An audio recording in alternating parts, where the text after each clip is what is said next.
नमस्कार। चलिए आज बात करते हैं भारतीय संविधान के बिल्कुल शुरुआती लेकिन सबसे जरूरी हिस्से की, भाग 1। ये वो हिस्सा है जो हमारे देश की बुनियाद रखता है, जो बताता है कि भारत क्या है और इसकी सीमाओं को कैसे बदला जा सकता है। तो शुरू करते हैं। चलिए एक सीधे सवाल से शुरू करते हैं, और सवाल थोड़ा चौंकाने वाला हो सकता है। क्या हमारी संसद मतलब पार्लियामेंट किसी राज्य से पूछे बिना उसकी मर्जी के खिलाफ जाकर उसका नक्शा बदल सकती है? क्या वो किसी राज्य को 2 टुकड़ों में बांट सकती है या उसका नाम बदल सकती है? और इसका जवाब है हाँ। हमारा संविधान कहता है हाँ, ऐसा किया जा सकता है। अब सवाल ये उठता है कि ये इतनी बड़ी पावर आती कहाँ से है? तो इसका जवाब हमें मिलता है संविधान के अनुच्छेद 1 से लेकर 4 में। तो इस पूरी कहानी को समझने के लिए सबसे पहले चलते हैं अनुच्छेद 1 पर, जो बताता है कि भाई हमारा देश आखिर है क्या। आर्टिकल 1 की पहली ही लाइन बड़ी दिलचस्प है।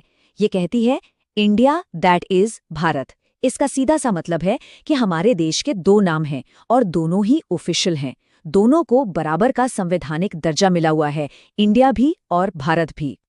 और यहीं पर एक बहुत बहुत जरूरी फ्रेज आता है, यूनियन ऑफ स्टेट्स, यानी राज्यों का संघ। देखिए, ये सिर्फ कहने की बात नहीं है। इसका मतलब है कि भारत एक ऐसा संघ है जो कभी टूट नहीं सकता। हमारे राज्य किसी एग्रीमेंट या समझौते से नहीं जुड़े हैं कि जब मर्जी हुई अलग हो गए। नहीं, संघ हमेशा रहेगा। संघ अविनाशी है, भले ही उसके अंदर राज्यों की बाउंड्रीज बदलती रहें। तो फिर भारत का नक्शा बदल कैसे सकता है? इसका पहला तरीका हमें मिलता है अनुच्छेद 2 में, जो संघ को और बड़ा करने की बात करता है। ये आर्टिकल हमारी संसद को 2 तरह की पावर देता है। पहली कि वो किसी नए इलाके को भारत में एक राज्य के तौर पर शामिल कर सकती है, और दूसरी कि वो किसी नए राज्य को बना सकती है, मतलब एस्टैब्लिश कर सकती है, जो पहले भारत का हिस्सा था ही नहीं। इसका सबसे क्लासिक एग्जाम्पल है सिक्किम। 1975 तक सिक्किम भारत का हिस्सा नहीं था। फिर इसी अनुच्छेद 2 का इस्तेमाल करके उसे भारत के 22वें राज्य के रूप में शामिल किया गया। अच्छा, अब आते हैं हमारे उस पहले सवाल पर कि क्या देश के अंदर मौजूद राज्यों को बदला जा सकता है? तो जी हाँ, और ये पावर मिलती है अनुच्छेद 3 से। तो ये होता कैसे है, प्रोसेस क्या है? देखिए, सबसे पहले संसद में एक बिल लाया जाता है। इस बिल को फिर राष्ट्रपति उस राज्य के पास भेजते हैं जिस पर इसका असर पड़ने वाला है। क्यों भेजते हैं? उसकी राय जानने के लिए। ध्यान दीजिएगा, सहमति नहीं, सिर्फ राय। राज्य अपनी राय देता है, चाहे हाँ कहे या ना कहे। और यही है सबसे बड़ा ट्विस्ट, संसद उस राय को मानने के लिए बिल्कुल भी बाध्य नहीं है। मतलब राज्य की मर्जी हो या ना हो, फैसला संसद का ही होगा।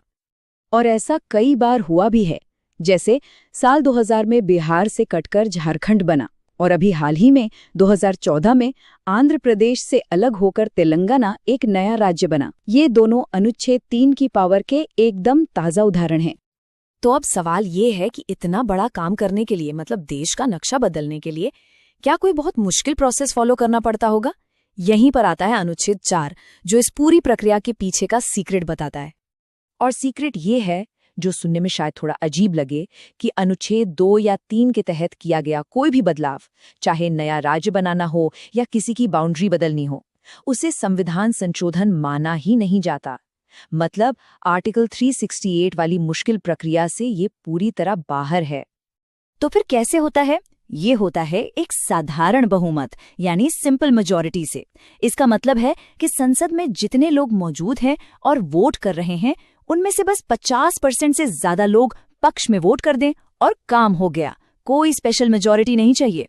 ये दिखाता है कि हमारे संविधान बनाने वालों ने देश की एकता और अखंडता को बनाए रखने के लिए केंद्र को कितनी मजबूत शक्ति दी है।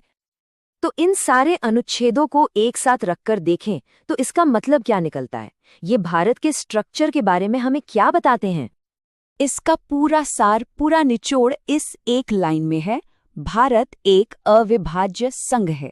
मतलब देश को तो नहीं तोड़ा जा सकता, वो हमेशा एक रहेगा, लेकिन देश के अंदर मौजूद राज्यों को बदला जा सकता है, उन्हें पुनर्गठित किया जा सकता है। यानी संघ तो इंडिस्ट्रक्टिबल है, पर राज्य नहीं।